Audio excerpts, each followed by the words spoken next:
Stand next to an old Detroit two-stroke when it lights off, and you don't hear a starter grind. You hear a hard whoosh, and then it's just running. No cranking, no battery giving up. Most men who heard that sound never asked what spun the engine over. The answer is compressed air. That whoosh was an air starter. A motor bolted to the engine that runs on nothing but a tank of pressurized air, throwing a gear into the flywheel just like an electric starter, only spun by air, not a battery. Trucks use them. Gensets, mining rigs, oil field equipment, big marine engines, all of it. And everyone asks the obvious question. Why go to all that trouble when a battery and a starter motor have worked fine in every pickup for more than 100 years? The clearest place to see why is in the machines that push the idea to its limit. The biggest diesels on Earth, the slow-turning two-strokes that swing a ship's propeller, don't use a starter motor at all. No gear, no pinion, no cranking motor. Instead, compressed air at around 435 pounds per square inch is admitted straight into the cylinders, in firing order, and punches the pistons down one after another until the engine turns over and fires. Each cylinder head carries its own air start valve, fed by a distributor off a bank of high-pressure air receivers, which is why you mostly see this on the biggest engines. On anything smaller, a conventional starter is simpler, and the plumbing just isn't worth it. And no, that doesn't mean the engine has no electrical system. There's still a battery in there, running the controls, the lights, the pilot valves. But the muscle that cranks it comes out of an air bottle, not a battery. So back to the real question. Why build it this way at all? The honest answer isn't tradition, and it isn't stubbornness. It's physics. A diesel is hard to turn over. High compression, tight tolerances, heavy rotating mass. And the bigger the engine, the more twisting force it takes to crank. Scale that up far enough, and you hit a wall. An electric starter strong enough to spin the really big ones would balloon into a monster. The motor, the cables, and the bank of batteries to feed it all growing until the cure is worse than the disease. Air sidesteps all of that. A compact air motor puts out enormous power for its size, and when one isn't enough, you gang two or more together, enough to crank engines pushing 320 liters of displacement. That's the whole reason the technology exists. The electric solution runs out of room. Air doesn't. But raw cranking power is only half the story. There's a second reason, the one that turned a niche trick into a hard requirement across whole industries. Go down into a coal mine, or out onto an oil rig, or anywhere near a wellhead, places soaked in methane or hydrocarbon vapor. And one thing stops being negotiable. No sparks. An electric starter arcs.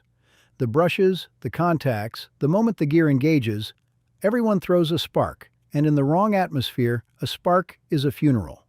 An air starter has no electrical arc anywhere in it. That's why in the most dangerous classified zones, the ones rated for a constant explosive atmosphere, an air starter isn't the preference, it's the law. And it gets stranger than that. Out on a gas field, some of these starters don't even run on compressed air. There are units built to run on natural gas, piped from the field itself. Sit with that for a second.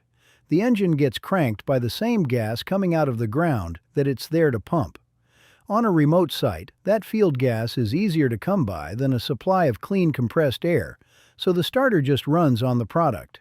That's not every air starter. It's a specific breed built for oil and gas work.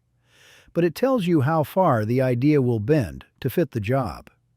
For the men who actually ran this equipment, the reason they trusted an air start came down to how it behaves right when you need it most. An air motor makes strong twisting force from a dead stop, and it barely cares about the cold. Battery cranking power drops off just as the temperature does, and there's no crueler timing because cold is also when the oil turns to molasses and the engine is hardest to turn.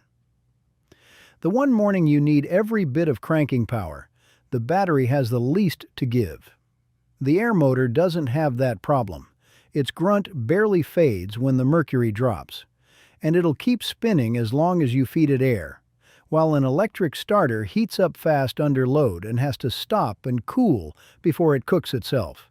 You can sit there and crank on air, grind an electric starter that long, and you'll melt it. Which brings it back to that sound. The whoosh off an old Detroit two-stroke, a 6V92, or one of those old GM transit buses, wasn't a quirk. It was air doing in half a second what a battery would have fought to do at all. The men who heard it every morning knew the engine was going to start before it actually did. That was the sound of a machine that didn't argue with the weather.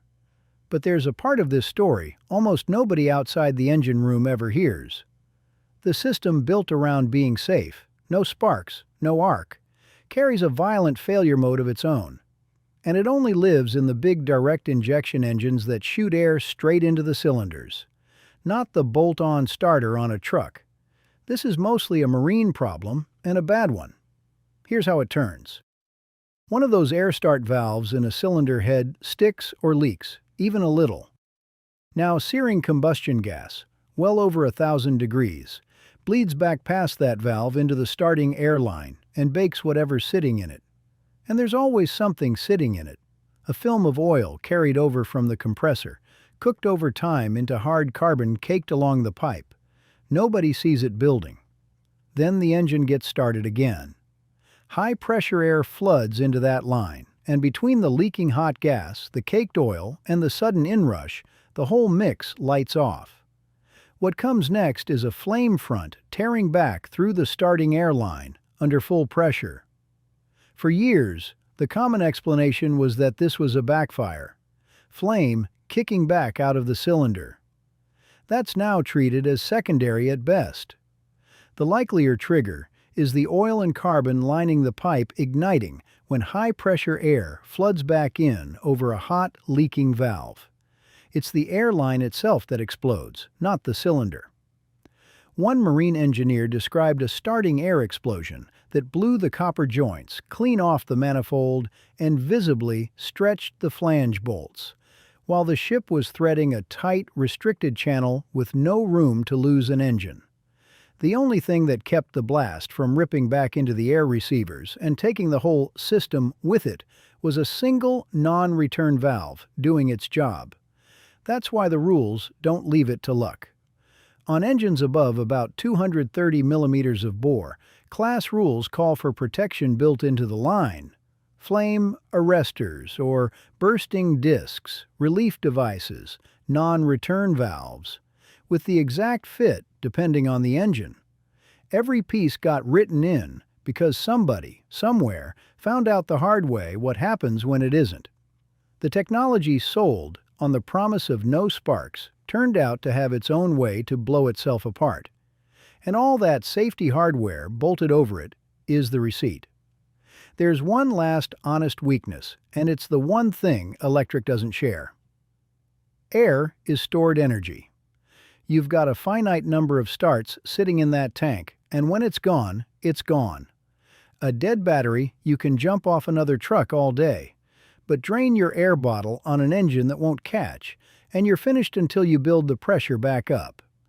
The rule makers put a hard number on it.